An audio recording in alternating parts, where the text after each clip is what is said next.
Uma vez, boa noite. Nunca uma frase bastante conhecida, quando se apresenta uma personalidade, dispensa apresentações. É o que efetivamente acontece com essa querida amiga aqui da nossa instituição e que a Faculdade Dr. Leocádio José Correia, essa noite, recebe. Notoriamente pelo trabalho na televisão, no cinema, na dramaturgia de uma maneira geral, com grande respeito e consideração nas atividades de teatro, e tudo isso, uma personalidade que tem muito a informar. Mas pelo também que se lê e se ouve, muito se sabe do que desenvolveu no sentido político, reivindicando direitos, participando de atividades. Então, além da atividade artística, efetivamente podemos conversar, até porque assiste as suas considerações os nossos acadêmicos de pedagogia, de administração, de contábeis e de teologia espírita. Por isso, a oportunidade desta noite é única. Eu gostaria de agradecer a presença, é uma pessoa muito querida, nós devemos muito a ela, e nessa oportunidade a gente agora usufrui um pouco mais ainda. Acho que meu microfone já está aberto. Está todo mundo me ouvindo? Bem? Mais ou menos. Primeiro, eu posso ficar sentadinha, todo mundo me vê, ou vocês preferem que eu fique aqui?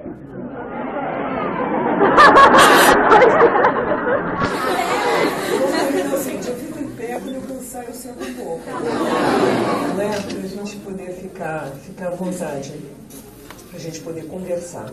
Então, antes de tudo, eu quero agradecer ao meu querido professor Maurinho, que está na minha vida já há quase 20 anos. Eu tive a oportunidade de vir aqui na época da Salomé, visitar, conhecer as crianças, conhecer esse trabalho lindo, comer essa comida maravilhosa que tem aqui. Lembra disso? Levar uma quentinha para o teatro.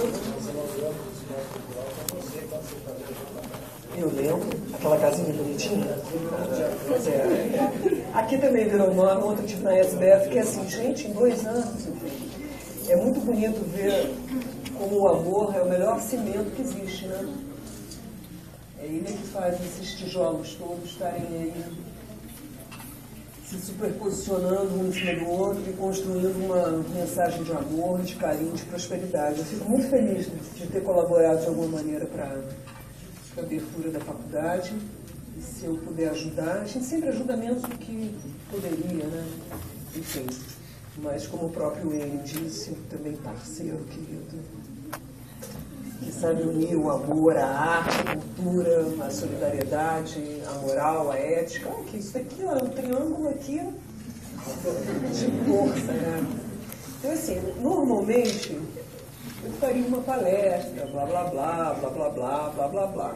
Mas como vocês, a maioria aqui, né, são todos adultos, né? Eu acho que a gente não precisa de muito blá, blá, blá.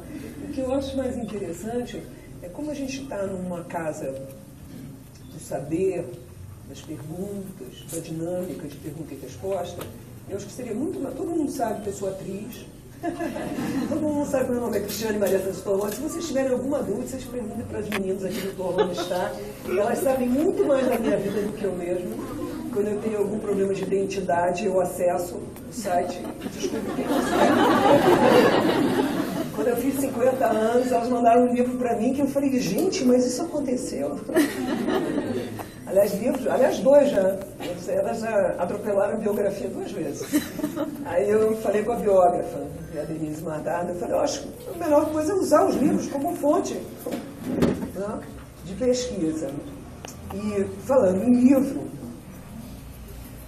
um dos capítulos da biografia que ainda não saiu ia ser o do Loba Loba, que conta a história de 25 anos de parceria com o José Pauciné, diretor esse artístico do espetáculo que nós fizemos terça e quarta-feira aqui, que eu sei que algumas pessoas daqui assistiram, outros estavam estudando, não tiveram como ir. E esse livro conta um pouco da história que todo mundo sabe, E muito da história do teatro brasileiro que pouquíssima gente sabe. Então, eu fiz questão, né, aproveitando de estar aqui em Curitiba com o espetáculo, de trazer o livro para cá. E o livro, apesar de serem lobos, o livro faz parte da campanha da vaquinha. Lobos, vacas, eu não sei, Enio, como é que você organizou essa questão propriamente. Está dando um ecozinho, né? Sou eu que estou falando muito alto? Eu me abaixo aqui. Como é que você gostaria de fazer? Mas eu preferia abrir para o debate, tá? Para a gente, né? Normalmente uma pergunta de um é pergunta de vários, né? Às vezes eu sou meio prolixa, o professor me puxa que eu paro de falar, tá? Para a gente poder, são 8 horas, para a gente poder ter o quê? 1h30, né? Para não cansar ninguém, senão parece Fidel Castro, né? Ninguém merece, né? Então, enfim, então eu vou estar aberto para debate. Vocês que querem vontade de perguntar coisas, cuidado que a gente está numa casa séria, hein? Cuidado com os perguntas. Vai lá que vocês vão perguntar, tá? Deixem uma saia juntos. Quando vocês perguntarem, falem o nome, qual é o segmento acadêmico que vocês estão fazendo. A idade não precisa falar não, tá? Primeira coisa que me perguntaram ontem na SBS, sua idade. Eu falei, puxa, mas é assim. O processo de cura começa assim. É assim. Eu sei gente que foi. Eu estava do lado de uma amiga que ela. Eu falei, não diz, né? Ela não diz que está atendido. Bom, vamos embora, moçada. Está aberto, pode começar. Vamos, Tony Stark. Puxa aí, senão não acontece nada agora. Como é que é?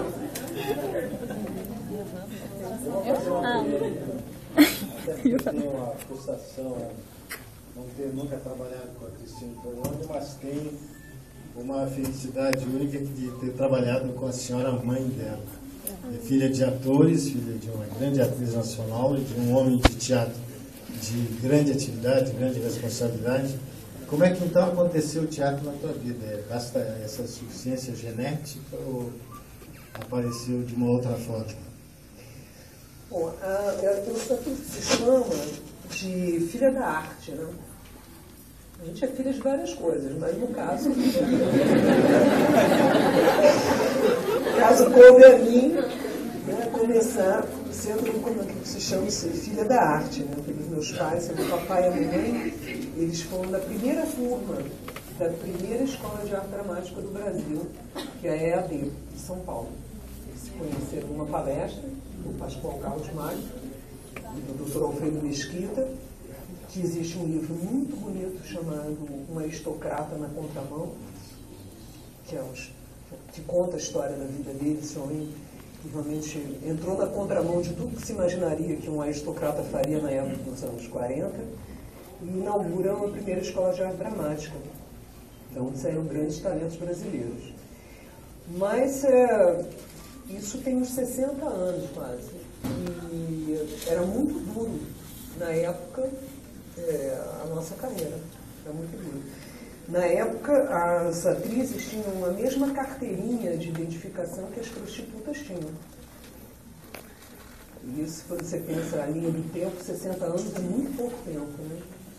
Então, quando meu irmão nasce, o meu pai abandona a carreira. Meu pai era ator e ele pela dureza daquilo que era a sobrevivência, o papai abandona a carreira. O papai já tinha ganho alguns prêmios quando ele abandona a carreira. O nome do meu pai é Geraldo Mateus. O Torlone ele nunca usou. E ele se torna administrador da EAD. Ele começa a ajudar. E a minha mãe, que o sobrenome dela não é Torlone também, é Monada Laci, ela segue a carreira. Então, quando eu, lá pelos 20 anos, começo a dar os primeiros sinais de que não vou seguir ciências exatas, que era mais ou menos aquilo que eu imaginava que eu ia fazer, foi uma guerra dentro de casa, porque nenhum dos dois queria. Tanto que eu estou fazendo um espetáculo de dança agora. Para mim é difícil me dançar, porque eu não fui com a maioria das meninas que fazem dancinha quando são crianças. né? Eu fui criada para ser atleta, para ser médica, para ser... Eu adoro física, química, biologia, e a maioria dos meus espetáculos tem uma carga científica enorme, então assim, nada se perdeu, tudo se transformou, mas assim, foi uma grande, vamos dizer assim, a primeira banca, a prova de banca que eu tenho na minha vida são os meus próprios pais. O meu pai, ele só entrou no meu camarim para falar parabéns, minha filha, na Joana d'Arc, que é em 2000. E eu começo a minha carreira em 76. Até hoje ele reclama que ele não entende o que eu falo em cena na televisão. Meu pai, você já foi fazer algum exame de audiometria? Não, você fala de boca fechada, ninguém entende. Eu digo assim, não, alguém entende, papai. Então lá, até hoje, o negócio não é exatamente assim. Então, respondendo a sua pergunta, eu continuo provando para meus pais que eu quero ser atriz. Às vezes eles gostam mais, às vezes não gostam nada. E o Leonardo, que é meu filho, que né, já é o terceiro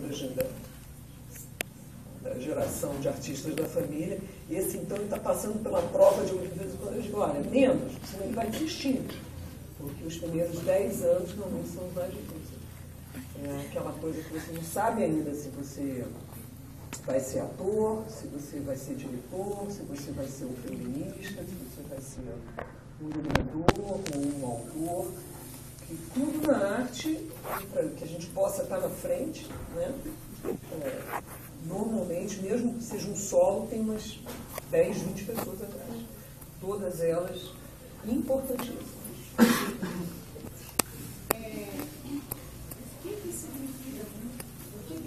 Eu gostaria que você dissesse seu nome assim. O quê? Sou atleta e estudo na teologia espírita. Teologia. O que significa arte para você? Como é que foi assim para você? Ela veio assim, a escolha sua foi muito forte, o sentimento que você tem pela arte, assim. Como você diria isso? Assim? O amor pela arte? Sabe de uma coisa interessante, eu também é isso?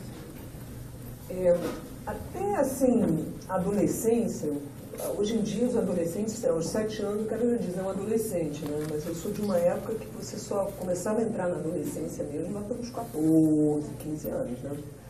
Então, assim, naquilo que vocês chamam a pré-adolescência, lá pelos 7 anos, quer dizer, eu era uma criança ainda, né? Eu descobri que nós éramos muito pobres. Até uns 7, 8 anos, assim, eu achava que nós éramos ricos.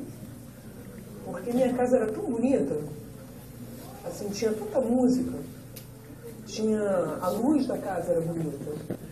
Essa luz fria era uma invenção do mal, né? Mas fica todo mundo com cara de estudo médico legal, né? Já desencarnando, né? Não ia ficar verde, não.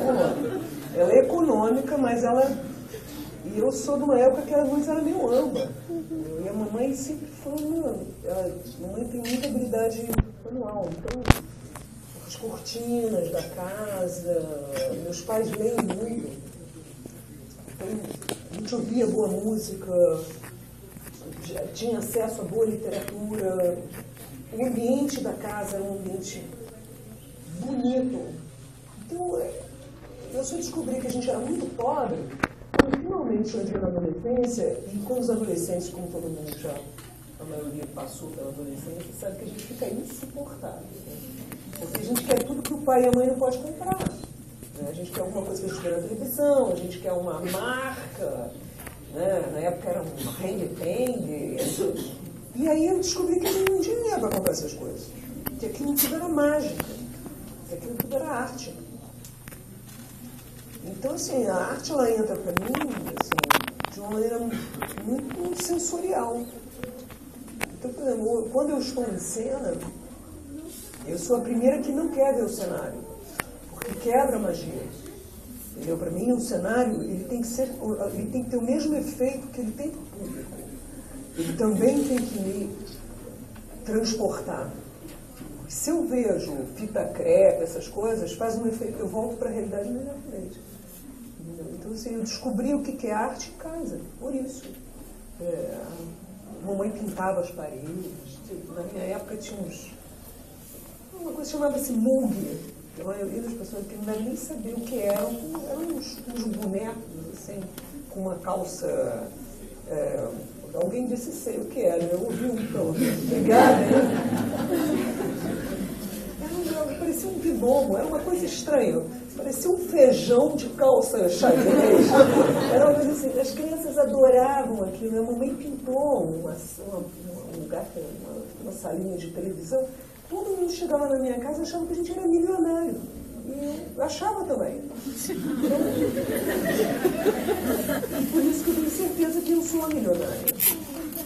Todos os artistas são milionários. E como as pessoas que têm muito dinheiro, às vezes são pessoas paupérrimas. E elas pagam qualquer dinheiro para ter aquilo que em nós é natural. E isso é um aspecto. O outro aspecto é assim, se eu não tivesse me encaminhado para a arte, provavelmente, ao negar isso que é tão genuíno em mim, eu estaria internada em algum asilo para loucos. Agora já existem menos, né? Eles mandam para casa, né? Não, é verdade, porque as pessoas têm que estar em casa. Se elas puderem estar com família, elas ficam menos transtornadas. Porque ela é muita gente dentro da gente. Então, se a gente não está no lugar certo, que a arte tem essa função na bula da arte, ela foi feita para poder libertar a gente, né? E ela liberta primeiro a você. Até do bem. Porque muito bem também faz mal, né? Não é a história do ectoplasma? Então, isso é uma energia, ela é palpável. Ela queima você por dentro. Ela enlouquece você. Então, por isso que quem é da arte tem que estar na arte, você vê. E eu acho que nesse sentido o professor Mauri pode falar, e o doutor Leocádio sempre nos fala muito, fala da Ismênia, fala da Conchita, fala de todas aquelas, da Dulcina, todos aqueles que vieram antes de nós para que a gente possa estar. E esses sim foram os grandes corajosos, né? Porque isso era principalmente sendo mulheres, né? Enfim, acho que a gente conhece. Eu queria saber como que foi o espiritismo quando entrou na sua vida, como que aconteceu isso, de que forma que ele influenciou em toda a sua carreira e hoje continua essa parte do espiritismo. Olha, entre as grandes sortes que eu tenho na minha vida, além de ter nascido no berço da arte, né, eu nasci numa família que é muito espiritualizada. É uma família de fé. Isso é um bem, são aqueles dotes, aquelas heranças que a gente recebe, né? Então, eu fui criada de uma maneira muito... É engraçado, que a criança não percebe que ela está sendo criada na fé, né? Quando ela é criada na fé, né? Quando ela é uma fé... As pessoas acham assim, os artistas são todo mundo gente boa, os dedos, não fiz nada, não. Não é bem assim. Então, eu acho que, nesse sentido, eu também tive muita sorte. Porque os meus pais, eles foram educados em colégio. Meu pai em colégio de padre e a minha mãe em colégio de freira. Da mamãe eram freiras francesas. Então, foram dois sistemas muito rígidos. Mas é interessante que essa rigidez não os endureceu. Pelo contrário, deu a eles uma base muito importante que, como o brasileiro, se chama disciplina. Seja o que for, você tem que ter disciplina para fazer. Então, a disciplina para a arte é uma das colunas mais importantes. Porque senão você não... Onde você vai se apoiar? Uma coisa que parece tão esotérica assim. Então, a fé, ela vem para mim. De novo, estou fazendo eco. Sou eu. Eu. Levanta lá. Então, assim, a fé é de uma maneira muito suave. A mamãe, que é uma grande contadora de histórias, e fé católica, no nosso caso, né? Ela contava as histórias de Jesus de uma maneira muito suave, muito bonita, em vez de ser uma história de dor, a história do pecado, a história da culpa. A fé veio para mim de uma maneira... É difícil você passar para uma criança a ideia do que é consolo, do que é conforto, porque normalmente você acha que as crianças são alegres o tempo inteiro. E não é verdade. As crianças têm momentos de muita melancolia. E eu não sei, isso eu não entendo bem, mas a sensação que dá é que parece que a criança tem saudade de alguma coisa que ela não sabe o que é. E essa sensação de saudade, às vezes, aumenta ou diminui na medida que a gente vai ficando mais maduro, né, professor? Dependendo do índice de melancolia que se tem, a adolescência pode ser uma época muito, muito, muito dolorosa.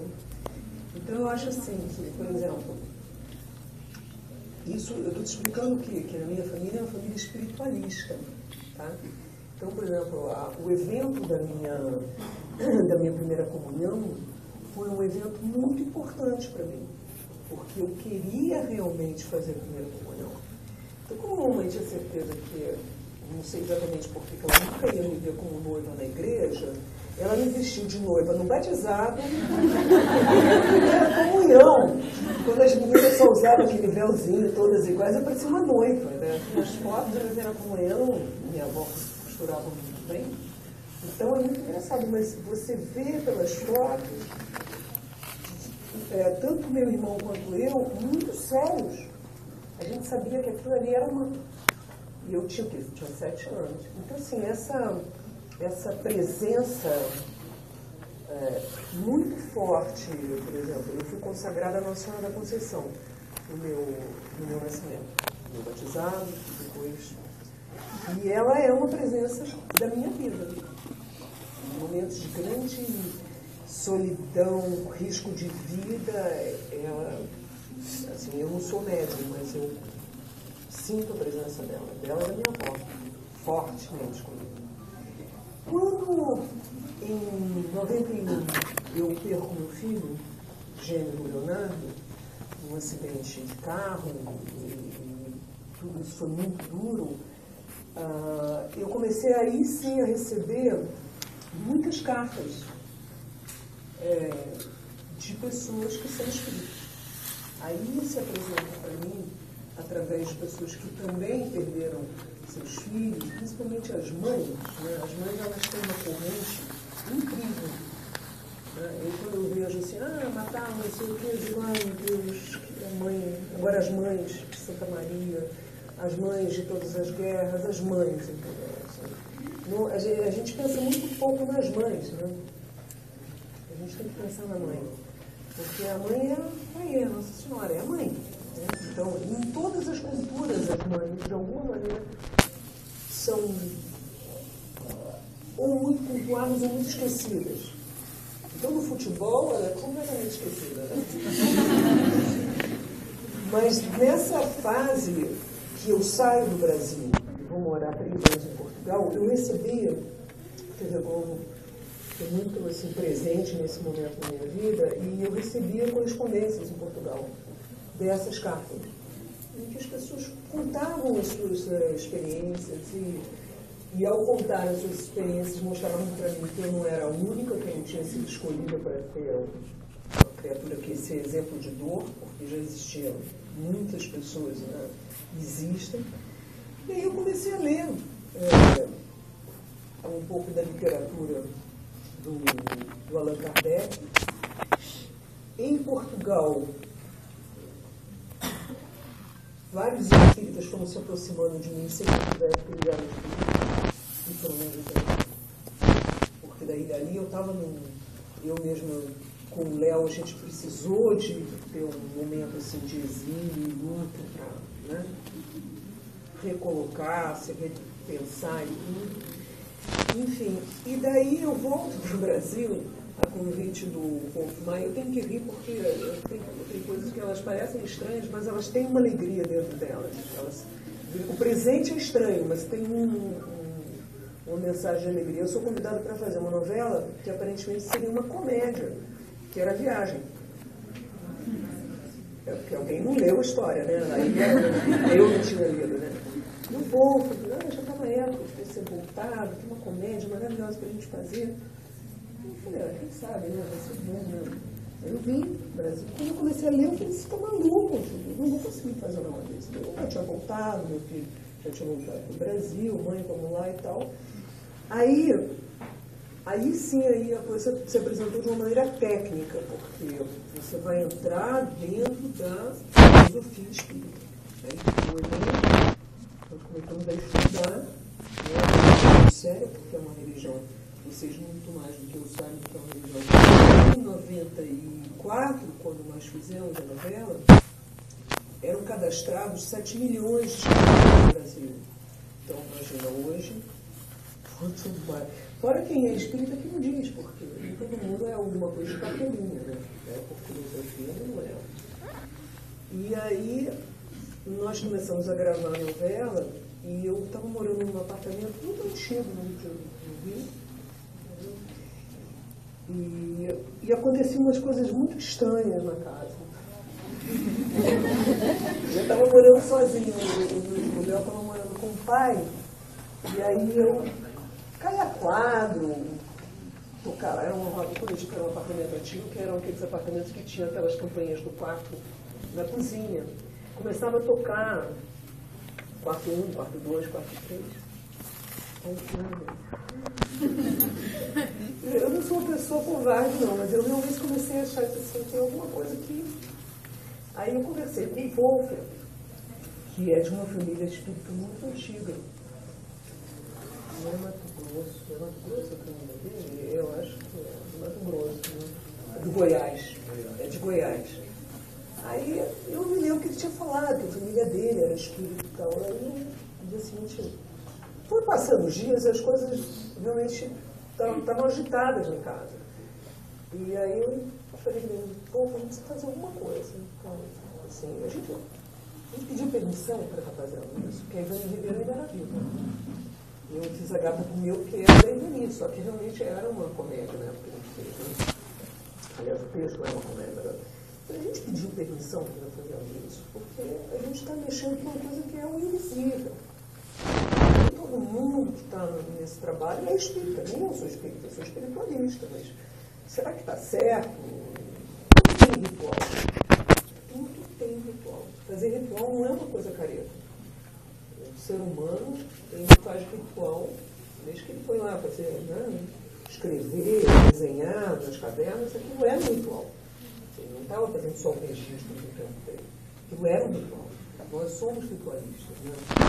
Se é alguma bobagem, você pode ter autoridade para dizer quem isso falou. E aí isso foi feito um ritual. Assim, todos nós nos concentramos num dia específico, cada um na sua casa, eu na minha. Pedimos uma permissão para estar mexendo com tudo que a gente via e principalmente com aquilo que a gente não estava vendo.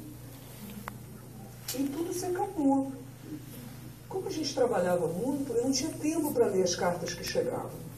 E aí, quando a novela terminou, eu fui começar a ler as cartas, eu percebi que eu estava recebendo carta psicografada há meses, dizendo que sim, que estava certo aquilo que a gente estava fazendo, que era importante que a gente tivesse fé, que a gente não duvidasse daquilo que a gente estava fazendo, e que era um grande desafio nos tempos de hoje fazer um trabalho como aquele. E foi um trabalho muito abençoado, porque nós fizemos o trabalho em 94 e ele já foi reprisado mais 2 vezes. Já era a segunda versão da mesma história. Não é?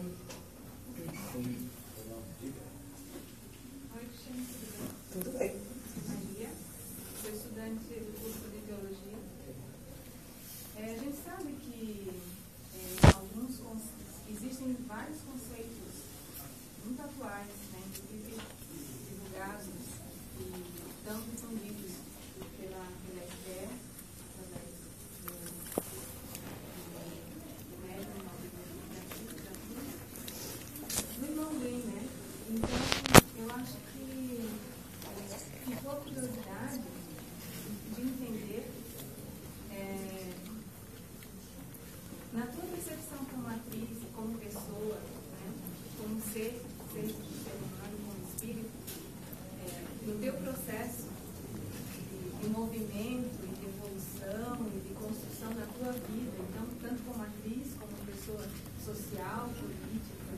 pessoas no mundo, como é que você integra esses conceitos no teu trabalho e na tua vida? Conceitos como a transdisciplinaridade, conceitos como essa integração, esse ser integrado no mundo. Se você conseguisse, sei lá, trouxesse alguma coisa da sua experiência um pouco pra gente. É tão interessante a colocação da história do Von Green, né? Eu lembro a primeira vez que eu fui na SPE, ainda estava assim, não tinha acontecido a reforma. E aí, a gente sempre acha que quando vai num centro de pesquisa espírita, ou um centro de espírita, né, de pesquisa, né, como é o SBT, para a SBF, eu entendo bem, que vai ter um ambiente físico muito, assim, às vezes maniqueísta na cabeça da gente. Eu fiquei muito surpresa quando eu vi todo mundo de guarda-pó, né, sala de aula, e eu sempre gostei muito de escola. Eu sou uma pessoa meio atípica, eu nunca fui de matar aula, eu gostava de ir para o colégio. Como eu gosto de ir para o teatro, que para mim é uma casa de aprendizado. E aí estava lá, irmão Green e tal, eu falei assim, como é que é? Aí eu perguntei, não sei se foi com ele, se a pessoa pensou muito diferente. Quem é que está dando aula? Eu falei, acho que ele não é assim. Eu tenho um lado meu, que desde muito cedo me interessei por ciências exatas. No pior momento da minha vida, eu fui buscar, na fé naturalmente, mas nas ciências exatas, apoio e consolo. Eu sempre gostei de física, onde houve um momento na minha vida que eu não sabia se eu ia ser pesquisadora, o que eu ia fazer. Então, assim, eu fui me debruçar sobre a física quântica, porque eu acho que aquilo que você está me perguntando, eu estou respondendo nessa linha, tá? Então, o primeiro livro que eu li sobre física quântica chamava-se Deus e Ciência, tá? Era um Liratier, um grande amigo meu que é filósofo, e temos que ler um livro junto, e lemos um livro italiano. E o livro, ele começava com uma máxima do Pascal, que diz: pouca ciência nos afasta de Deus, mas muita nos reconduz a Ele. Então, assim, eu não entendo, nunca estudei, e nunca tive a oportunidade de fazer aulas do Von Green. Mas, quando você estuda física quântica, você percebe que tudo está lá. Que os nomes e os conceitos, eles só mudam de nome, mas eles são os mesmos conceitos. E na arte, principalmente quando você é um instrumento físico da materialização de um outro ser, isto acontece. Como? Eu não sei te dizer, porque é isso, eu tive a grande oportunidade de ter nascido num lugar em que as pessoas são a mágica. Elas não falam, isso que divide. Alguém que diz, eu minto bem porque eu sou atriz. Eu digo, bom, então eu devo ser outra coisa. Porque assim, eu minto muito mal. Mas essa capacidade que a gente recebeu como um dom de mudar de tamanho e de forma sem precisar de elementos externos, porque a partir de um elemento interno você consegue fazer isso, para mim isso é quântico. Então, assim, eu acho que a gente faz isso, eu acho que eu faço isso. As pessoas me veem em cena e dizem que veem muitas outras coisas que eu sinto que estão acontecendo. Então, eu acho que essa vibração que vai para a plateia e que às vezes muda a vida de alguém ou salva a vida de alguém. Eu já tive alguns depoimentos de pessoas que assistiam o espetáculo comigo. A minha mãe ensinou uma coisa bem quando eu era pequena, aliás, uma das primeiras coisas. Né? Elogio em boca própria é vitupério, mas a gente está fazendo uma coisa que não é elogio, né? A gente está aqui num papo de conhecimento. Então, assim, eu me lembro que na época do Lobo de Ray-Ban, veio um menino, um rapaz, falar comigo no camarim. Normalmente eu recebo as pessoas no final do espetáculo. E vieram falando assim, olha, tem um rapaz que eu falo com você, mas eu acho que ele está muito doente, a aparência dele está muito estranha. As pessoas avisam a gente, né? Tem informações que interferem. E eu falei, não, traz ele aí. E ele realmente estava com um aspecto muito estranho. Muito doloroso de ver. Então eu imagino que essa pessoa não esteja mais aqui, naturalmente, porque já tem 25 anos. E ele falou para mim uma coisa que me impressionou muito, que depois eu ouvi de novo na Salomé, que era que enquanto ele estava assistindo o espetáculo, o tempo tinha parado, e que ele tinha esquecido que ele estava morrendo. E ele era portador de AIDS. Então essa noção de que a arte para o tempo, a gente acha isso uma coisa muito bonita, uma coisa poética, mas a gente só entende isso quando uma pessoa está morrendo. E durante 100 minutos eu parei de morrer. Isso é física quântica. Isso é essa questão da linearidade do tempo. O tempo presente é tudo, que no presente a gente é tudo. Então, quando você percebe que de uma maneira, assim, está dando uma aula acadêmica, cheio dos conceitos, dos nomes, você é instrumento para que isso aconteça.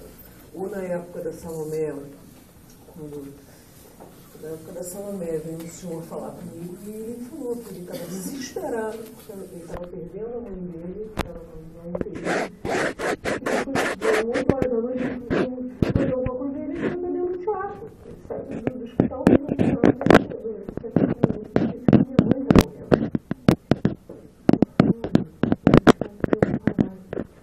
Ou nós somos instrumentos de um portal de um outro tempo.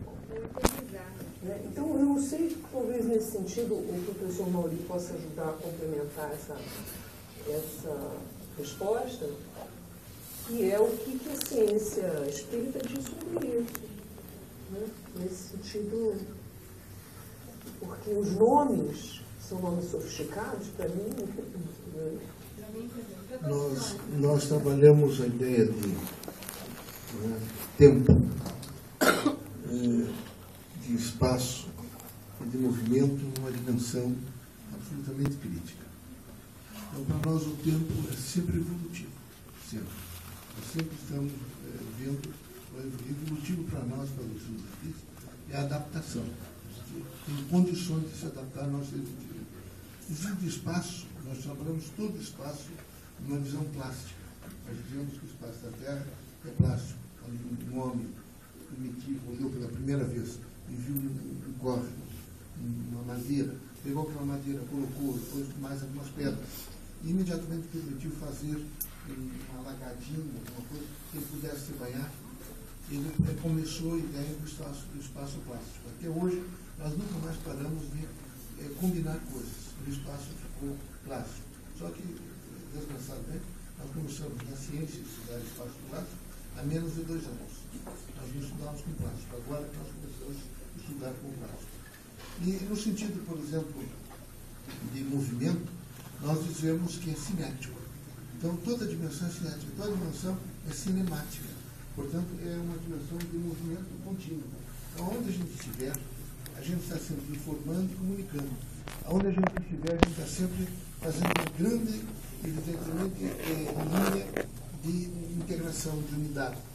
Vejam, é tão importante a dimensão que a gente imaginar de que nós, criaturas que temos um grau de inteligência, que somos capazes de envolver essa inteligência no sentido de tempo, de espaço e de movimento, pela nossa inteligência, que vejam, por exemplo, os assassinos, os furtadores, os ladrões, as pessoas, enfim, que procuram malversar sempre e tirar proveito. Essas criaturas só chegam ao nível de sociedade, nunca de união. Nunca de união, eles sempre chegam ao nível de sociedade. Isso significa que só há união na força, evidentemente, do amor e do bem. Esses indivíduos nunca um confia no outro, e isso protege a humanidade. Então, o que eu quero dizer é que ela está sempre dentro do campo de uma lei constante, é um processo constante. Nesse processo constante, a gente precisa da doutrina dos espíritos, do processo, por exemplo, mediúnico, propriamente dito, a gente tem 3 momentos, que é o momento, por exemplo, do campo elétrico, o momento magnético e a ordem. Não é uma coisa jogada, é uma coisa que precisa ser estudada e compreendida, porque ela é extremamente inteligente. Eu acho que a Cristiane Togoni é uma pessoa que é uma pontual. Ela reencarna com a intenção pontual. Eu conheci algumas dessas pessoas, como a própria Dulce de Moraes, aqui a Cristiane falou, e são pessoas que vêm para imediatamente fazer um nível de revolução, não horizontal, vertical. E a Cristiane faz, eu fui agora assistir o espetáculo de Cristiane, e quando ela entrou, eu gosto muito de Cristiane, ela sabe disso. Ela imediatamente veio com a sua dimensão de corpo, eles combinam bem corpo e mundo. É uma coisa fantástica que eles fazem. Porque eles têm uma noção interna exatamente do tempo, do espaço e da cinética, do movimento. E eles sabem combinar isso. E eles combinam de tal maneira que eles fazem uma dimensão na musicalidade, no movimento propriamente dito, na voz, e criam uma unidade para que a gente possa compreender qual é a linguagem que eles estão produzindo. E eu saio daqui muito impressionado, porque para sentir, eu sempre a vi como pontual. A Cristiane é uma intelectual, uma pessoa que não para nunca de ler, não é fanatizada, não tem, portanto, e não está ligada nesse momento assim, no sentido de preconceitos, não. É uma criatura que nesse momento luta conosco, com todos nós, vocês também fazem isso. Por exemplo, em benefício da Amazônia, ela quer uma Amazônia que seja nossa, mas que seja da humanidade. Ela quer nesse momento que tenha assim, um olhar, por exemplo, para outra pessoa, porque ela é pontual. E ela tem a dimensão, por exemplo, do espaço, do palco, essa relação crítica de que representa cultura, portanto, transformação. Estou dizendo isso porque estou muito feliz de ver Cristiane aqui do meu lado falando, vocês são muito moços, que saem daqui 50 anos ou 30 anos, vocês lembrem desse momento, não é? E vão, quem sabe, buscar a súmula de vocês e vão ver que vocês aproveitaram um pouco. Porque não é só o que a Cristiane está nesse momento dizendo que tem representação. Todos nós temos registros informacionais que nessa reunião que nós fazemos, a gente começa, evidentemente, a receber esses registros. Eu tenho certeza que a Cristiane vai deixar para todos nós um acervo muito bom. Desculpe me alongar um pouco. E receber, porque acontece uma coisa muito importante, né? Não é a relação com o público, ela não é uma relação que ela é uma relação de mão única. Ela é uma relação circular. Seja o que for. Às vezes você tem uma plateia que você diz, cara, hoje pintaram 2.000 pessoas. É muito estranho, porque tem uma energia que se forma na plateia, onde as pessoas não combinaram que elas iam sair de casa ao mesmo tempo, que elas iam atravessar a sua cidade, mas elas estão todas convergindo para o mesmo lugar. Né? Tem vetores que vão levando. É uma onda energética que vai indo para o mesmo lugar. Né? De centenas de pessoas. Quer dizer, eu tenho a grande sorte na minha vida, grande sorte, de falar para muitas pessoas quando eu estou em cena. Na época que eu estava em Portugal, eu dizia, eu queria fazer um espetáculo assim para 10 pessoas. Ele dizia assim, só nascendo de novo, né? Porque é engraçado, você gozar. Ele falou assim, aqui nessa vida não vai ser essa. Eu queria fazer um espetáculo que eu falasse assim no ouvido das pessoas. Se esquece, porque não é essa a tua história. Então, assim, tem essa energia, mesmo que vocês começam a se arrumar para ir para o teatro, eu já estou normalmente no teatro me arrumando para esperar vocês. Tem uma coisa que acontece que ela é totalmente invisível, mas ela é energética. Ela tem como se fosse esses filmes de ficção científica, que você vê as espirais energéticas se formando. E tem uma hora que isso converge tudo para o mesmo lugar. Só que pode dar muito certo e pode dar muito errado. E é estranho. Às vezes você está no teatro, tem 600 pessoas que você diz assim, que coisa esquisita que está acontecendo aqui. É como se a plateia tivesse brigado com ela. O cara faz, o cara traz assim. A plateia briga com ela. Você diz, como é que você vai fazer para harmonizar, as pessoas estão em mau humor. Aconteceu, o público, cada um de vocês que está aqui hoje, viveu uma história nesse dia de hoje. Todos nós viemos com essa história para cá hoje. Alguém brigou com o namorado, a mãe deu uma bronca, o filho está com febre em casa, uma conta que bateu, não tinha dinheiro no banco, ou recebeu uma notícia boa, ou recebeu uma notícia ruim. É isso que o professor falou. Todos nós trazemos uma informação para o agora. E essa informação é passada. Então, vocês estão recebendo informação minha, mas eu estou recebendo essa informação de vocês. E isso, às vezes, funciona de uma maneira dinamítica. Né? Por isso que, às vezes, alguns espetáculos acabam e o público pula na plateia. Assim, é uma coisa assim. Às vezes, o público, na terça-feira, as pessoas me falam assim: o público de Curitiba, vocês se preparem. Eu já dou um risinho. Parece que eu cheguei aqui ontem, né? O primeiro espetáculo que vim pra cá foi com o Lobo, tem 25 anos. O povo tem medo de vir pra cá, com o teatro. É verdade, tem. Por quê? Porque é um povo que tem toda uma tradição cultural muito quieta. Assim, muito quieta. Vocês assistem tudo de uma maneira muito concentrada. Então, você chega em Salvador, você tem que conseguir falar. Todo mundo é muito artista na plateia, você diz, como é que eu vou conseguir dar o meu recado, entendeu? Mas você vai descendo, né, sul do Brasil, você vai sentindo toda uma concentração e tal. São sociedades mais, né, fechadas, não menos receptivas. Então, na terça-feira foi muito engraçado, porque os bailarinos estão dizendo o seguinte: não tem ninguém no teatro, porque não tem, sim, tem muita gente no teatro. Mas a gente anda no meio do que tem um fosso da orquestra. O Guairão é o Guairão, né? E ainda tem um fosso, nos botam 7, 8 metros, realmente, da primeira fila. Imagina lá em cima. Quando acabou o espetáculo, teve uma combustão. Aí o povo disse assim: não, tem gente na plateia. Eu viu? Mas a energia é uma energia muito legal, porque ela roda. E como eu sou o elemento que faz essa filtragem, porque eu sou a única atriz que está no espetáculo, então é muito louco, porque passa mesmo. Se isso não é ciência, isso não é. Você sente, assim, em alguns espetáculos você fica azulzinho no final. Opa! É porque tem onda. Quando você faz comédia, é mais interessante, porque essa onda vem de uma maneira mais ativa. Entendeu? O Fala Dela me falava quando eu fiz a Mulheres por um Fio, que o terceiro, né, era um triálogo, né? O terceiro monólogo era uma comédia. Né? E eles assim: você tem medo da comédia, você não dá tempo o público responder para você. É uma onda. Você jogou uma coisa, você tem que esperar bater lá e voltar. Aí que você vem, senão você corta o prazer do cara e vai te odiar. Então tem uma coisa eletromagnética que acontece. No mês passado, eu sou formada com a pedagogia. No mês passado, a gente inaugurou mais uma fundação e você disse que não era certo deixar tudo nos ombros dela, né?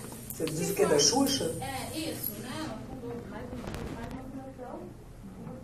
De forma muito engajada no projeto dela. Da Xuxa? Não, não se inaugurou mais uma fundação. Dentro do trabalho da Fundação Xuxa Meneghel, eles inauguraram mais um módulo de assistência. Né? Tem algumas empresas que são parceiras do projeto da Fundação da Xuxa. E como ela já tem esse projeto há 22 anos, se não me engano, o que acontece? Ela é uma artista também. Tá? E essa é uma profissão muito irregular. Né? Então, assim, ali tem uma proposta, que é uma proposta muito arriscada, porque se você imaginar que ela, aos 30 anos, ela resolve abrir uma casa de crianças num lugar que era, no Rio de Janeiro, um dos bairros, uma das regiões do Rio de Janeiro mais pobres do Rio, de menor produção de qualquer coisa, E por isso o índice de violência é muito grande, principalmente de violência infantil. Assim, a maioria das crianças que vão para a Fundação Xuxa é como se fosse no chão mesmo, sabe assim, criança que foi estuprada pelo pai ou pelo namorado da mãe, crianças que são queimadas com colher quente, não tem o palato, já queimado, crianças que chegam com o olho perfurado, crianças que foram vítimas de violência do adulto. Então, a Xuxa, que tem da maneira dela, isso aqui é assim, cada pessoa, cada artista tem uma missão. Então, assim, a missão dela está ligada às crianças. E ela foi se relacionar com isso da maneira mais, eu diria, uma das mais corajosas que eu conheço, que é de mexer com crianças que estão numa situação em que você pode apanhar se você entra numa casa dessa, entendeu? Então, assim, quando você visita o site da Fundação, é muito interessante porque você ouvir lá fisicamente, entendeu? O histórico chama das crianças. Você tem crianças de 2 anos até 5, 6 anos, que são as crianças que ficam o dia inteiro, e depois as crianças que vão até 17, 18 anos, que ficam até o meio-dia. Todas elas têm um histórico familiar muito ruim. Então, a Fundação, o trabalho dela não é ajudar a criança. A criança não fica e dorme lá. A ideia é a criança passar o dia sendo educada, sendo protegida, sendo cuidada, e a família também. Então, tem todo um processo de educação da própria família, de assistência da própria família. Não tem Bolsa Família, não existe. O apadrinhamento é feito para poder estar ali.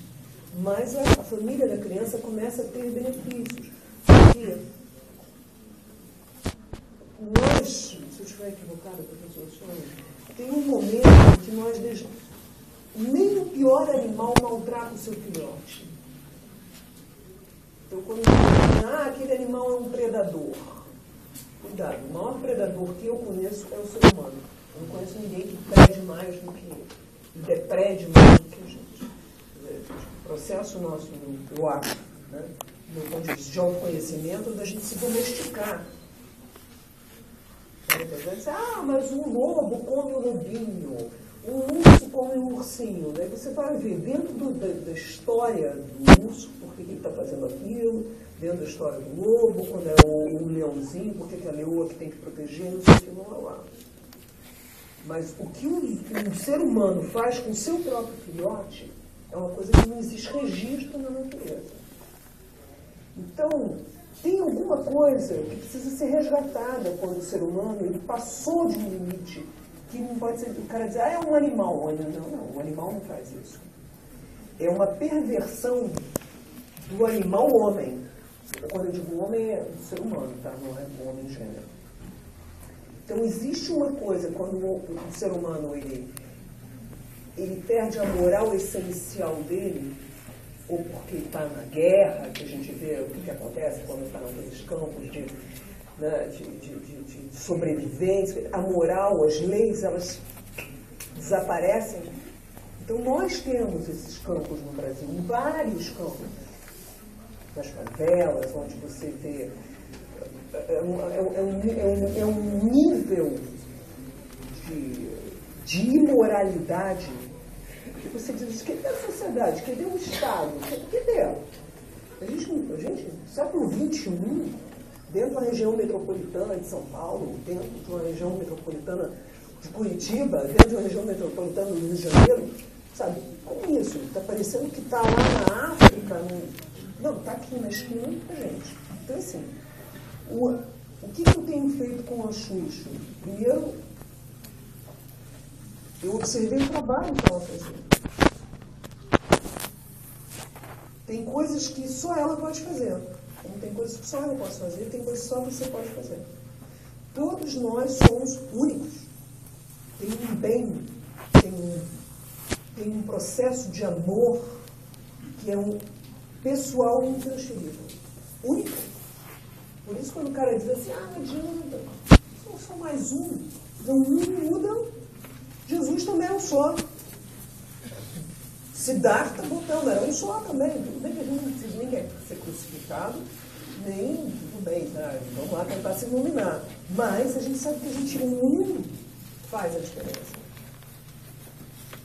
Em momentos específicos, um pode salvar muitas vidas, um pode mudar o curso de uma guerra. Pega Joana d'Arc. E essa solidão do ela desaparece quando você encontra um outro que vai fazer a diferença. Então, assim, tem uma rede do bem. Né? Aqui a gente está num lugar que é isso. É uma corrente do bem.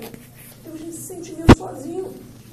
Nós somos muito sozinhos. Né? Olha lá as estrelas. Né? Somos. Mas faz parte que a gente seja sozinho. A gente nasce sozinho, vai morrer sozinho. E é bom. Diminui a arrogância. Imagina se a gente se achasse 5, 6 ou 7, né? Não é isso. Por isso tem gente que pira.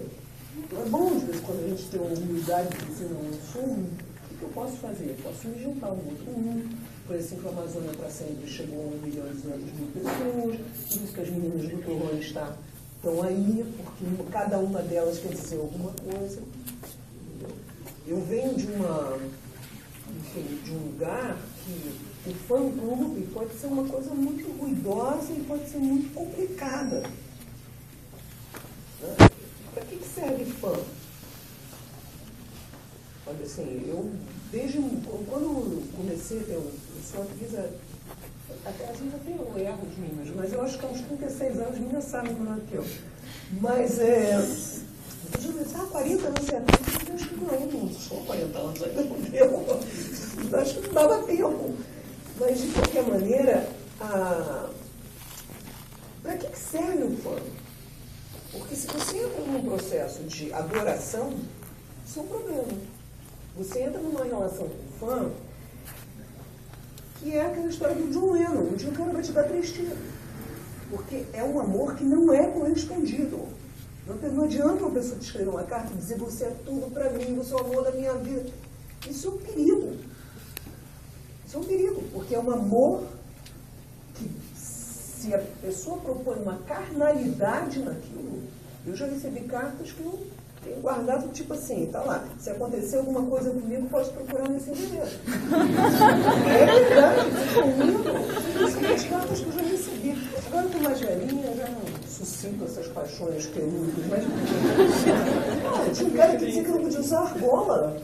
Imagina, uma criatura neta de espanhol pode usar argola?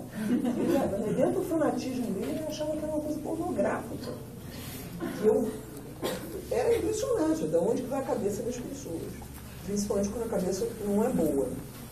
Então, assim, quando há uns 20 anos atrás, começou a ficar mais clara essa coisa do fã-clube, eu fui deixando claro que quem está comigo é para ter alguma utilidade. Porque não é para me adorar. As pessoas queriam ter fotos minhas num lugar, acender umas velas. Eu falei, não, cara, não. Acender vela para mim, eu posso ser qualquer coisa, vela para mim vai dar certo, entendeu? Seja para Nossa Senhora, seja para o irmão Leocardo, olha, tem muita gente legal para acender vela, né? Você deve saber mais que eu. Não vai acender vela para mim, pelo amor de Deus, já me dá uma sensação horrível. Não é. Então, por quê? Porque as pessoas não sabem como endereçar o amor. Né? O amor é uma coisa que a gente aprende quando tem filhos, como é que a gente tem que endereçar o amor aos filhos. Porque senão se pode. Freud escreveu uma obra inteira em cima disso. Se você endereçar mal o seu amor para o seu filho, você está embolando a vida do seu filho por essa vida. Então, assim, o que é um fã-clube? O que foi o Torrone Forever? O que é o Torrone Star? É um conjunto de pessoas que em algum lugar têm os mesmos interesses cidadãos que eu tenho. Aí a gente se conectou. Por quê? Porque artisticamente, é claro, são pessoas que me acompanham. Não quer dizer que elas gostem do meu trabalho. 100%. Não. De vez em quando eu recebo uma carta, não. É muito chato isso. Eu concordo, o fã não é burro, não. Não sabe. O público não é burro, não. O cara sabe. Vai enganar o cara. Não engana. A questão minha, não sei o quê, às vezes você não está tão bem. Mas com aquilo que chama-se distanciamento crítico. Não é fanatismo. Vou te matar por causa da Tereza Cristina. Não. Então, assim, o Dr. Rony Stark tem feito um trabalho muito bonito. E depois elas se juntaram. Teve um momento que elas eram uns 40. Né? Era o Rony isso, o Rony aquilo. E eles foram se entendendo e adotando, porque tem uma coisa que elas vão indo pelo Brasil todo. Elas vão criando uma rede fora do Brasil.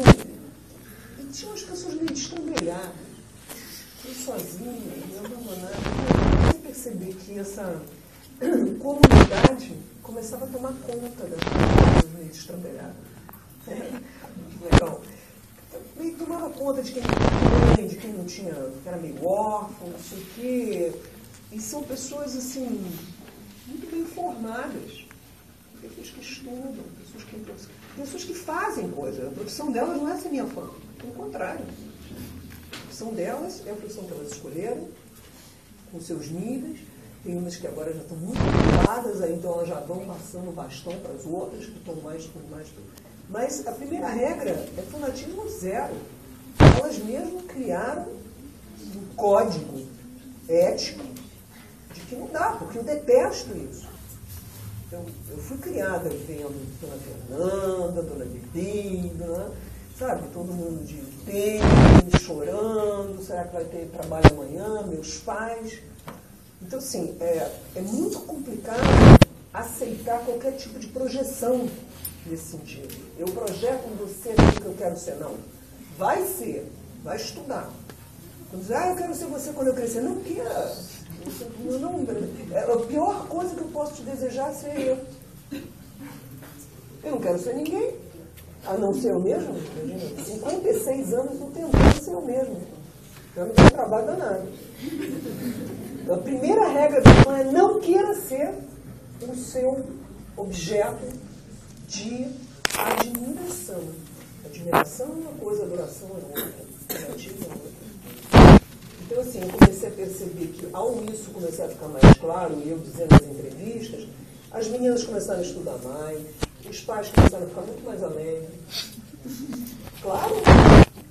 Aí foi fazer escola de arte, escola de música, escola de artes plásticas, escola de não sei o quê. Mas é isso, você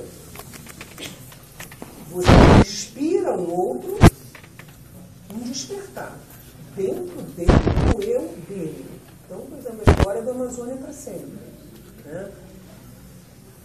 Fui para a Amazônia há 25, tudo parece 25 anos, mas tem realmente, 156 tem essa coisa, né? Sabe? Tem que dizer, 25 anos, 25 anos. Então, direta já, quando a gente começou a ir para a Amazônia, fazendo campanha pela redemocratização no Brasil, era uma coisa. Depois você vai indo, você vai começando a ver vendo aqueles campos de futebol queimados, não sei o quê. Até quando nós fomos gravar uma Amazônia de Galvez e Cicumentos, tivemos assim, eu tive um contato com a Amazônia que eu disse, está acabando. Então, eu não vou contar a historinha, porque muita gente já sabe, se não entra no site, porque a gente tem coisa para fazer ainda. Mas foi tão impactante estar lá e ver aquilo se desfazendo, que o Juca de Oliveira, que já tinha feito Médio Maria, e tinha vivido uma experiência terrível no Pará, e queria fazer alguma coisa, se juntou ao Vitor Frazão e a mim, e nós começamos um projeto com 3 pessoas. Essas 3 pessoas foram comunicando as outras 3, até cair nos ouvidos de meninos. E eu comecei a receber a comunicação de queremos ajudar. Eu falei, opa, começou a rede. E assim foi. E assim é. Então agora eu estou preparando a pré-produção de um documentário, de uma longa-metragem, sobre essa história. A gente só pode contar a história que a gente viveu, né? Senão não tem jeito. Que é toda essa questão da Amazônia, da cidadania, a florestania, esse despertar. É isso. As coisas assim, gente, a Amazônia é muito longe, a Amazônia está aqui, nesse copo de plástico, da maneira como eu me relaciono com tudo aquilo que é vivo, com a água que eu tomo, com os móveis que tem na minha casa, com a roupa que eu uso, com na hora que eu estou desembaraçando o meu cabelo, se eu estou com a água ligada, ou se eu desligo para economizar a água, ou se meu marido está fazendo a barba, eu vou lá e digo, ó, não meu marido, né? Quem é casado, né? Vai lá e diz, por que vocês têm essa mania de ter que deixar a água correndo até ficar quentinha? Gente, isso não tem valor, né? Fica aquela água. Então, assim, a florestania é isso. Florestania é você, na sua casa, no 14º andar de um prédio, economizar, reciclar. Isso é florestania. Nós somos um povo da floresta, porque o nosso país chama-se Brasil. Nós fomos batizados. Nós fomos marcados. Nós temos uma tatuagem em nós. Querendo ou não querendo. Quem não quiser, é bom sair do planeta, porque o planeta agora é aqui. Dado o fato da Amazônia estar aqui. E temos o mundo inteiro olhando assim, como é que a gente vai fazer para fazer bioterapia, para fazer, vocês são os malucos que entram tudo, como é que a gente vai fazer para, né, internacionalizar a Amazônia. Então, assim, a Amazônia está no território brasileiro, mas ela pertence ao planeta Terra. Nós somos os guardiões dessa floresta. E isso é uma responsabilidade de cada um de nós. Porque senão não vai sobrar. Não é só para os nossos filhos. Não vai sobrar para ninguém. E nós vamos ficar estigmatizados por sermos o povo mais irresponsável do planeta. Por isso que a gente está numa casa do saber, né? E eu acho que, assim, fora aqui na Amazônia, o invisível é muito forte. Você entra lá dentro e diz, olha, eu acredito em espírito, sim, porque está. E o espírito das coisas vivas é impressionante. Você chega aos pés de uma árvore de 1000 anos, 1500 anos, você... Ali é o tal onde você tem que fazer o seu ritual de agradecimento de estar vendo isso. Quando a gente vê os caras com a motosserra cortando e diz, eu estou aqui de braço cruzado fazendo o quê? Então, assim, é uma guerra que quem entrou não dorme nunca mais. Então, bem-vindos a minha insônia. Você sabe que mais de 50 minutos é antipedagógico. É? Você vai ter uma sala de aula. De qualquer maneira, como tem a atividade do livro, eu acho que, quem sabe, a gente abre uma última pergunta. Nós vamos encerrar essa primeira parte para dar voz a essa atividade.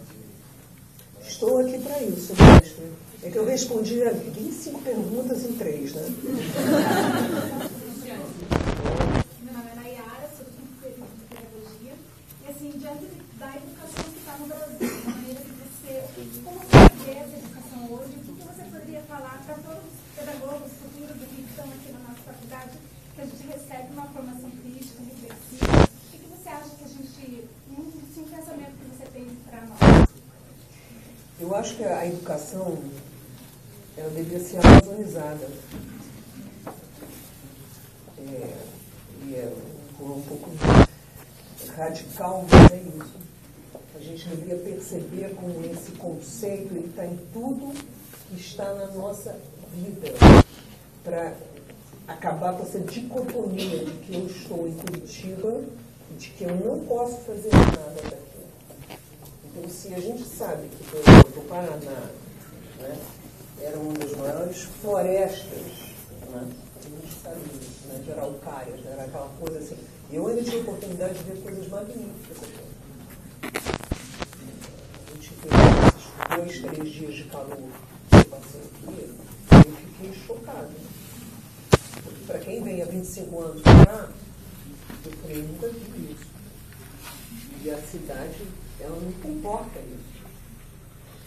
Então, assim, apesar do Paraná, e principalmente Curitiba, né, ser uma cidade modelo, né, ser uma capital modelo, né, e o próprio Dalai Lama, quando veio dar aula aqui, sempre puxou, nunca vi nada igual, a gente sabe aonde está deteriorando. Né, vocês muito mais do que eu. Mas eu acho que a gente tem que integrar o Brasil. E integrar o Brasil é integrar o conhecimento do Brasil. Porque só quando a gente para poder amar, a gente tem que conhecer. Então, assim, por que a gente está se destruindo? Por que o Brasil está fazendo isso com os filhos do Brasil, com os netos do Brasil, com os bisnetos do Brasil? E quando eu falo de amazonizar a educação, esse documentário que eu quero fazer, ele é sobre educação. Do jeito que a coisa foi andando, eu falei que engraçado, eu nunca imaginei que eu fosse fazer um trabalho sobre educação. Mas a educação é tudo. Educação é a ciência do amor. Não adianta a gente aprender alguma coisa que a gente não vai usar. A gente fica com raiva de aprender uma coisa que diz, eu estou perdendo meu tempo. E o que é que a gente não vai usar? Aí é que está. Quem é que seleciona? Como é que é feito esse programa, esse planejamento?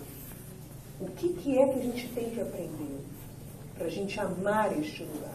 E amar as pessoas que estão nesse lugar, com as diferenças. Entendeu? Nós somos muito, muito diferentes.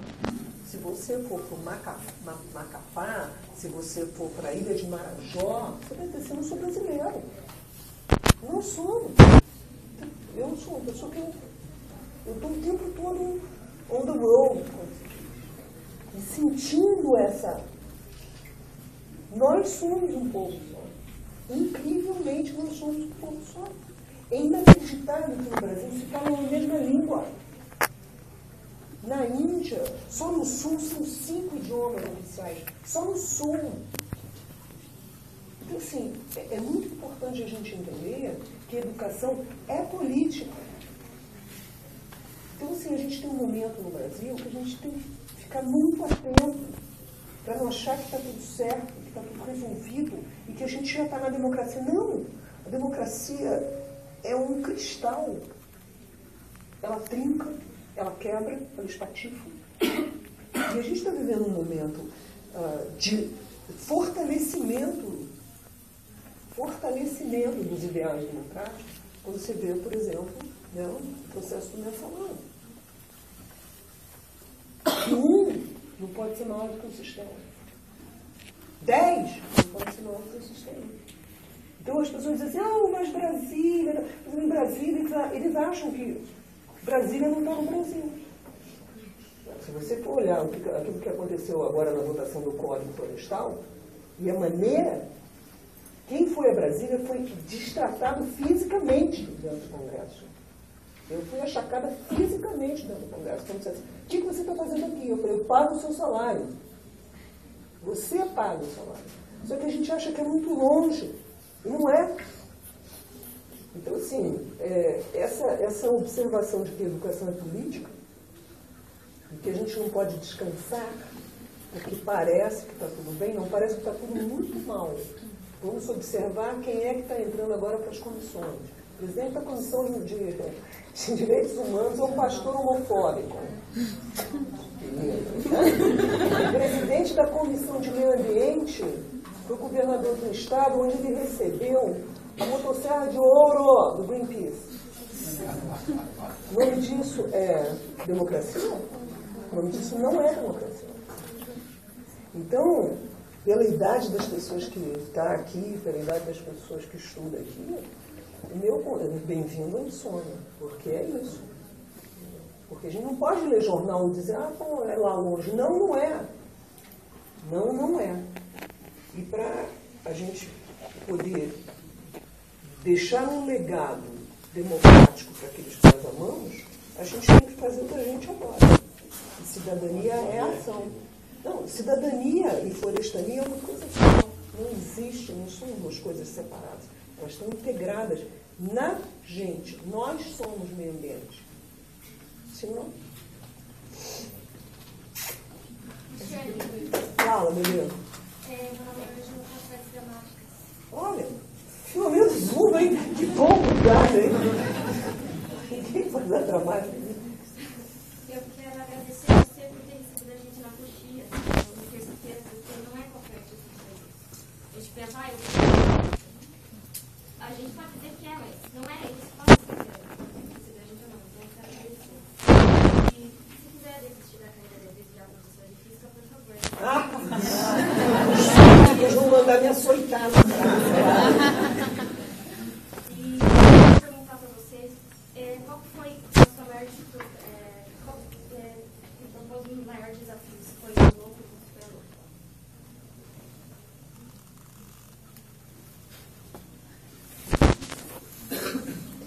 Olha, o maior desafio é sempre o agora. Então, assim, a Loba foi um presente que eu ganhei por não ter desistido da minha carreira.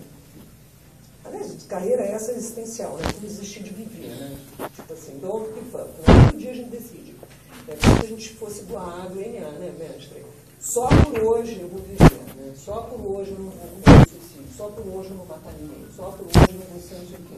Todo dia que eu chacota com a vida. Hoje eu vou chegar no dia, tá? Dentro dos parâmetros, né? Quando você pensa em espumar, não, hoje não vou espumar. Vai produzir teatro, você vê só, quando você fica à beira de vários momentos. Todo mundo sabe disso, né? Imagina. Enfim, o grande desafio assim, fazer a Loba foi assim, eu acho que foi um merecimento de carreira. Tá? E assim, chegou para mim, foi muito difícil de fazer, mas foi um grande presente de uma carreira. Eu conheço poucos atores que herdaram na sua própria vida a herança e puderam usar a herança que herdaram. Então, estar com o Walter de novo, fazendo a Loba, foi incrível. Aí você vê que está tudo junto. Impressionante. Ali aconteceram coisas do arco da velha, dentro daquele pedaço. Mas o mais difícil agora é o teu corpo, meu texto, porque eu não tenho formação de balé, por razões que eu já expliquei aqui, e está com 2 companhias de dança. Eles são 20 solistas. Eles dançam muito. Você faz aula de balé clássico com eles, é uma humilhação. Não, Deus do céu, estou 50 anos atrasado, 56. Entendeu? Você 50, faça balé clássico, bote seus filhos para fazer balé clássico com 4 anos de idade. Vai dar um monte de gente de física, da engenharia, ajuda a pensar. Ajuda a pensar. O Béjart diz que todos nós nascemos dançando. Não dançar é que não é natural. Por isso, quer dizer, os casais se entendem bem que vão dançar, se encontram, vão dançar, porque nós falamos uma língua universal quando a gente dança. Então, o mais difícil é agora estar dançando com um monte de gente, parecendo que eu faço isso desde os 6 anos de idade. Pronto, professor.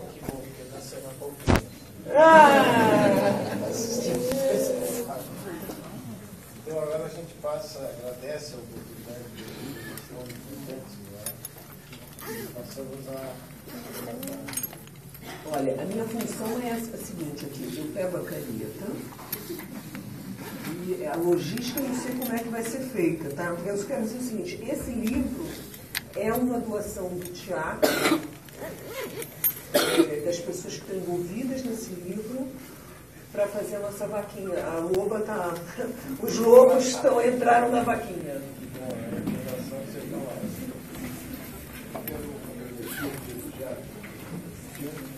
E dizer aos senhores o seguinte, quem sabe a grande crise do Brasil seja cultural. As universidades brasileiras nasceram e fizeram um enfoque que não é aquilo que significou o nascimento da universidade. A universidade tem que significar cultura. Como a universidade ficou técnica e se ensina, evidentemente, a nível profissional, nós temos desde cola, passamos de colar, de passar, de pegar diploma, de fazer, e nós temos muito pouca cultura. Então, a cultura sendo pouca, no nível universitário, nós abandonamos uma parte do nosso próprio país. Primeiro, nós abandonamos o homem.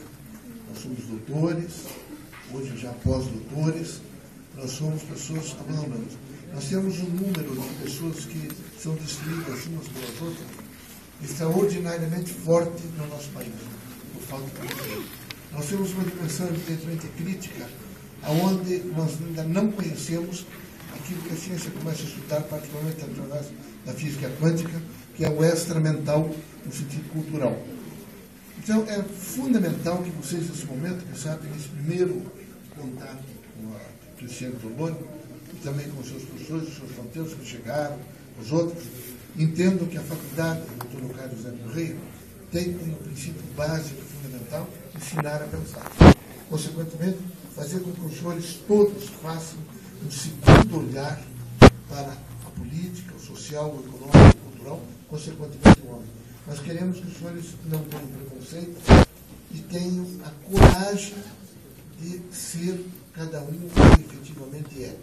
Isso não é fácil, mas quem quer fazer, evidentemente, a consciência de educador, ele tem que estar permanentemente propondo transformações. E as transformações que nós propomos são verticais, são verdadeiras revoluções. Nós não podemos, de maneira nenhuma, continuar sendo classificado, sendo pasteurizado e vivendo, nesse momento, uma dimensão repetitiva. Universidade é a força do novo, é a transformação. Não há idade, não há velhice, não há... O que há é uma inteligência que prospera através de um pensamento crítico. Que vocês todos possam fazer um pouco de reflexão do que a Cristiane disse. Quero fazer um pequeno adendo. Até reflexão e meditação no nosso país, os conceitos são errados. Quando a gente fala reflexão, a gente retorna para dentro da gente e aquilo tudo que registramos por experiências próprias, nós fazemos uma busca de uma verdadeira história no nosso próprio ser. É a reflexão. Quando acontece uma coisa que nós não conhecemos, nós imediatamente vamos buscar na nossa logoteca interior o que é que já tem de registro em nível de similitude. Isso se chama reflexão. Quando a gente vai fazer meditação, a gente fez reflexão, viu que o cavalinho que está passando ali, a gente não conhece. Então a gente vai observar o trote, a pessoa que está em cima do cavalo, a roupa que está vestida, todas as coisas, vai meditar sobre aquilo, vai olhar, até a gente chegar a uma solução. Chegou, pelo menos, uma solução da gente, que é singular, a gente recolhe aquilo para uma outra futura experiência meditativa. Então, nunca confundir reflexão com meditação. Estou lançando um livro no Rio de Janeiro, que é exatamente isso, desmistificando essa ideia que é absolutamente errada. Procurem nos dicionários, eles vão mostrar para vocês exatamente isso. Reflexão é uma coisa e meditação é o acontecendo na cotidianidade. E que a gente precisa ter a coragem de olhar bem. Como é que é aquela expressão que o senhor outro dia falou numa aula lá no Rio de Janeiro, que é fazer um alongamento do olhar? Isso não é alongar o olhar. Eu acho que a gente a gente enxerga a primeira vez, alongar o olhar. A gente imediatamente tem que alongar mais vezes o olhar. Nós não temos feito isso. E não temos feito porque nós temos vivido muito só existencialmente. Alguns de nós ainda não percebemos que nós não vivemos, nós existimos. E repetimos, por isso a educação às vezes é tão difícil. Porque a gente tem uma tendência só a existir. E a gente tem que viver. O amor é uma vivência que ilumina o homem de dentro para fora. Quando a gente ama, a gente se ilumina de dentro para fora. E a gente fica mais solidário. Um país que é solidário é um país ético. Um país que não tem solidariedade é um país que não tem ética. Então, vocês todos estão no ensino superior para aprender, evidentemente, a estar sensibilizados a um nível de cultura e, imediatamente, um nível de sociabilidade, consequentemente, não é? De ética.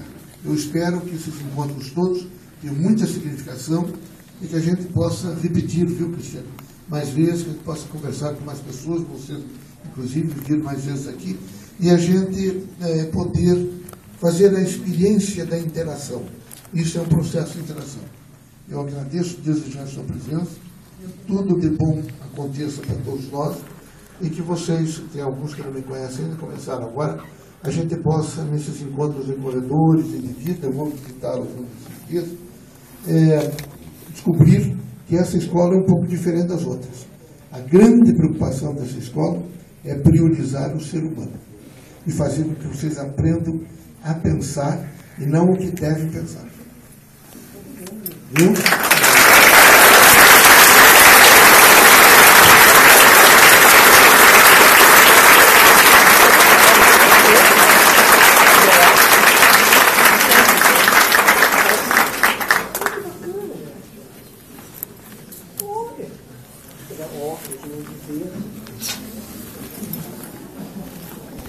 Pegaram óculos.